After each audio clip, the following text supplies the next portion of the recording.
भाइयों, जैसा कि आप देख रहे हैं, यहाँ एक कस्टम मेड ट्रांसफार्मर है। इसे हम सीरीज में टेस्ट करेंगे पहले। तो जैसा कि हमने यहाँ से जोड़ रखा है और आप देख लीजिए कुछ इस तरह से ट्रांसफार्मर है ये।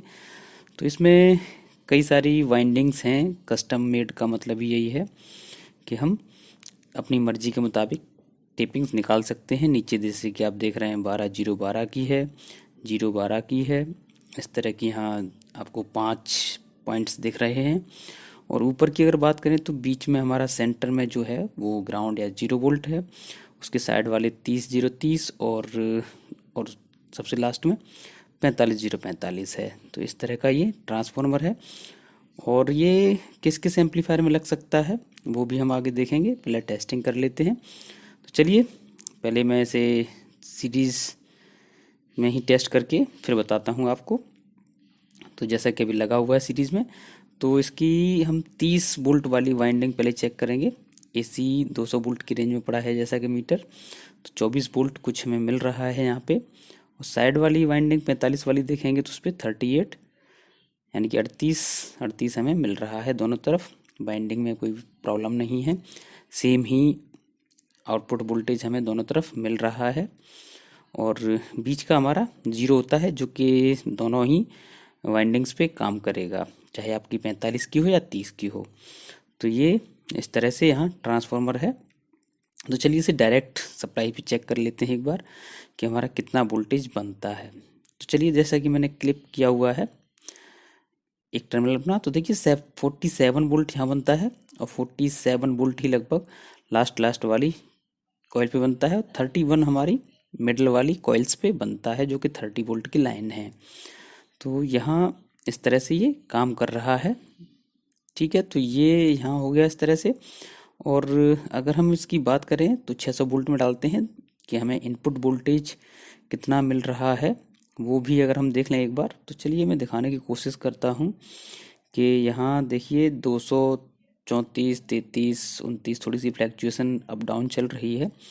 उसके हिसाब से यहाँ मिल रहा है ये वोल्टेज 230 232 ऐसा चल रहा है। तो बाकी का आगे हम और इसमें देखते हैं कि और क्या है। तो ये आप लगाने की बात की जाए तो ये ट्रांसफार्मर आप स्ट्रेंजर में लगा सकते हैं या फिर 900 वॉट इसका बनता है टोटल आरएमएस। तो आप 700 वॉट से 800 वॉट के किसी भी एम्पलीफायर में आप इसे आसानी से यूज़ कर सकते हैं, कोई दिक्कत नहीं आएगी। और मैंने ये बनवाया ही इसी पर्पज़ से है। तो चलिए आगे कुछ और देख लेते हैं इसकी टेस्टिंग, क्योंकि नीचे वाले टर्मिनल्स अभी हमारे बचे हुए हैं। तो अब हम इसकी 12 0 12 और 0 12 की टेस्टिंग भी देखेंगे एक बार नीचे के टर्मिनल्स पे। तो मैंने सेंटर पे लगा दिया है यहाँ पे। यहाँ देखिए 10 वोल्ट हमें मिल रहा है और इस तरफ भी हमें 10 वोल्ट ही मिल रहा है, यानी कि 12 0 12 की जगह 10 मिल रहा है। वो क्यों? चलिए इधर लास्ट वाली 0 12 वाली जो सिंगल कॉयल है उसे भी चेक कर लेते हैं। तो इस पर भी हमें 10 वोल्ट्स ही मिल रहा है, जबकि ऊपर वोल्टेज हमें सही मिल रहे थे। तो यहाँ इस तरह की प्रॉब्लम क्यों आ रही है उसके बारे में भी बात करेंगे। पहले इनपुट वोल्टेज हम चेक कर लें।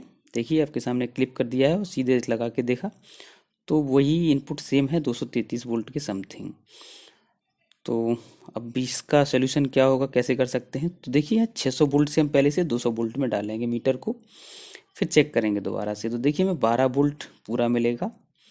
तो ये कई बार कन्फ्यूज़न हो जाता है हम लोगों को चेक करते टाइम पे। तो आप लोअर वोल्टेज में डाल के चेक करें। अगर कोई 12 वोल्ट से लेके 24 25 30 वोल्ट तक आप चेक करते हैं तो 200 वोल्ट की रेंज में ही चेक करें, तभी आपको सही समझ आएगा। अब जस्ट ऊपर वाली वाइंडिंग एक बार और टेस्ट कर लेते हैं। तो देखिए 45 वोल्ट वाली पे हमें 47 वोल्ट मिल रहा है दोनों तरफ, और 30 वाली पे 31 पॉइंट कुछ वोल्ट हमें मिलता है। ठीक है, तो ये समस्या हमें कई बार 600 वोल्ट और 200 वोल्ट के बीच में इस तरह की देखने को मिलती है। तो आप लोग इस तरह की प्रॉब्लम भी फेस कर सकते हैं। ध्यान रखें टेस्ट करते टाइम पे कि आप लोअर वोल्टेज में ही चेक करें। ज़्यादा हाइयर में करेंगे तो आपको कुछ वोल्ट का डिफरेंस मिल सकता है, आपके मन में भी कन्फ्यूज़न आ सकता है। अब चलिए एंड टू एंड एक बार चेक कर लेते हैं। हमें 96 से ऊपर मिलना चाहिए अगर 45 वोल्ट की लाइन है तो 96 के समथिंग हमें यहाँ मिल रहा है। तो सही है ये, क्योंकि कुछ ड्रॉपेज भी आएंगे। और अगर 30 वोल्ट वाली लाइन की एंड टू एंड चेक करें तो हमें यहाँ 62.4 या कुछ मिल रहा है, ये भी बिल्कुल सही है। तो 100 वोल्ट की लगभग आउटपुट हमें मिलती है, क्योंकि वोल्टेज आउटपुट इनपुट के हिसाब से ही चलता है। तो यहाँ हम 0 से मान के चलते हैं, और एंड टू एंड जैसे कि हमने चेक कर लिया है। तो एक फाइनल टेस्टिंग यहाँ ये रहती है कि आपको एक मेन चीज़ और देखनी है कि एक तो ट्रांसफार्मर हमिंग ना कर रहा हो, ऊपर से अगर आप ये प्लायर इस पे रखते हैं तो ये चिपकना नहीं चाहिए, इसके ऊपर कहीं भी मैग्नेट नहीं बननी चाहिए। अगर ये इस तरह का है, देखिए कहीं नहीं चिपक रहा है, मेरा बिल्कुल सही चल रहा है, उठा रहे हैं सही, तो स्लाइड कर रहे हैं तब भी कुछ नहीं है। तो ये थी आज की टेस्टिंग, मिलते हैं किसी अगली वीडियो में, तब तक के लिए नमस्कार।